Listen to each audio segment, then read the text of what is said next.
There's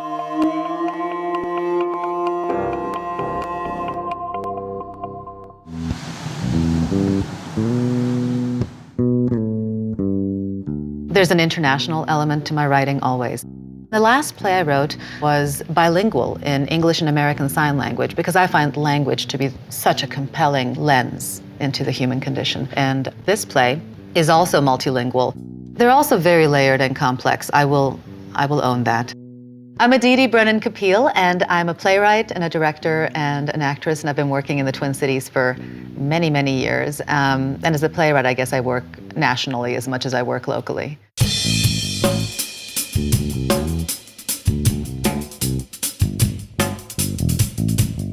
I'm an immigrant twice over. My father was from India, my mother was from Bulgaria, and then they emigrated to Sweden, which is where I grew up. I spent all my summers in Bulgaria with my grandparents, and then I spent my school year in Sweden.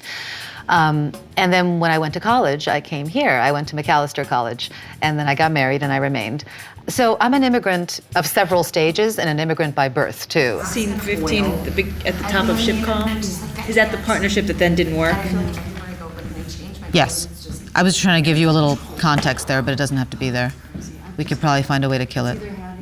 I wrote a play called Agnes Under the Big Top, and it will be premiering simultaneously at Mixed Blood, where I'm directing, and also at Long Wharf Theater in Connecticut with Eric Ting directing. We're opening in February, and they're opening in March.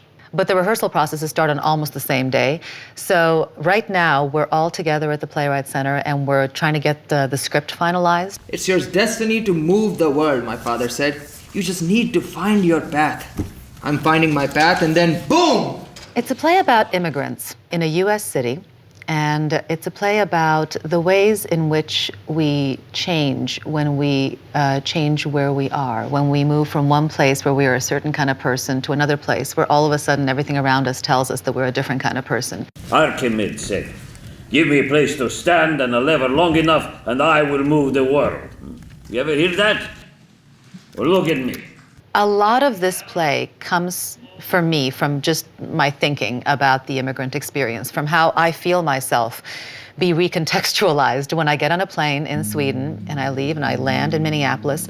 All of a sudden, like I feel like the person that I am here is actually quite separate from the person that I am there, from the person that I am in Bulgaria, where I'm still treated like the little tiny cousin. You get treated that way and all of a sudden you're like, yes, ma'am. And that's who you are then when you're there. And all of that sort of mixed into this pot and became this play. Ella!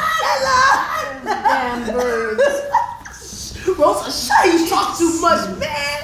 I play the character of Agnes, and she's an immigrant from Liberia and has been in the country for a few years. A lot of times with plays, you get the material and you get a chance to work on it, do table work, and sort of unpack what it's about or what it could be about. But sometimes, actually often, there's a lot of guessing and decisions that you have to make because the playwright is not in the room. So it's been really nice to have Aditi at the table, and it fills in the blanks without a lot of the guesswork. Agnes is a Liberian immigrant who came to the U.S. Many years ago, and she's been working as a home care worker. And her closest human connection is with her son, who is back home in Liberia, and she's sending money home and providing him with an education that he couldn't afford if she'd remained in Liberia. This is an ensemble play, so it's about all the immigrants, but it's her journey that is the catalyst for all the journeys. Okay, look, it's no different from when Grant took care of me when Mom got that job in the city. And of course I want to be here. I want to see Eugene every day. But I want for him to have a good-blooded life too, right? Sissy say, the money you make in America is 5 times. 5 times. So I ask him, how can she say don't go? Aditi's characters and writing, it has complexity in a way that's really tangible. You can touch it. You know, it's raw, it's visceral. But it also makes you work. You're what killed this circus. People like you used to be people who would come to this circus to feed, to sit in the audience and be scared and cry, laugh and live the beautiful, terrible life before going home all safe and sound. Shipkov is the first character who got created for this play. And he is a hybrid of my hard drinking uncle in Bulgaria and this circus ringmaster that I saw when I took my daughter to a circus in Sofia, Bulgaria, and my dad, who drove a subway train for many years at the end of his life in Stockholm, Sweden. And he is this subway driver who has very little connection with anyone else in his life, but he will entertain himself. And Happy is the very young Indian man who has very recently arrived in America and is trying very hard to make a good impression and has been assigned to Shipkov as a trainee. So yeah, that's Shipkov and Happy, subway train drivers. Step right up, step right up. Come on, get on. What are you looking at? Come on, wake up! Ah, hey, Sorry, man. Sorry. who are you? I'm happy. Well, I'm not. Get off my train. We met yesterday, right? You're training me? You're training me. We met yesterday. Please stand back from the doors. Westbound. I'm just messing you. Come on, get on, let's go. Oh, God. Okay. You should have seen your face. Happy. Happy? What kind of stupid name is that, huh? You asked me that yesterday.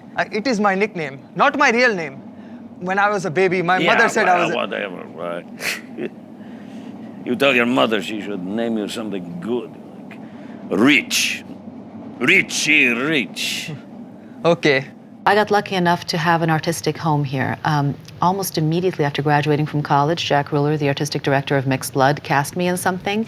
And over the years, I became one of his company. It's an informal company, but I became someone that works here often, and I think of this as my artistic home as a result. And also, I have the Playwright Center, which is my other artistic home. I got lucky twice. I'm always blown away by the number of theaters that take on my work because it's not easy. It's not easy to cast. It's not easy to fulfill all the technical requirements. But they're complex stories that I feel reflect the world that we live in. I also feel that theater audiences can sustain a more challenging aesthetic than we sometimes think they can. I think that we can bring in a deep, dense soundscape and have multiple languages and have the experience of that be fulfilling and exciting. And I think that the people who go to theater are willing to work. They're willing to work for their aha moment.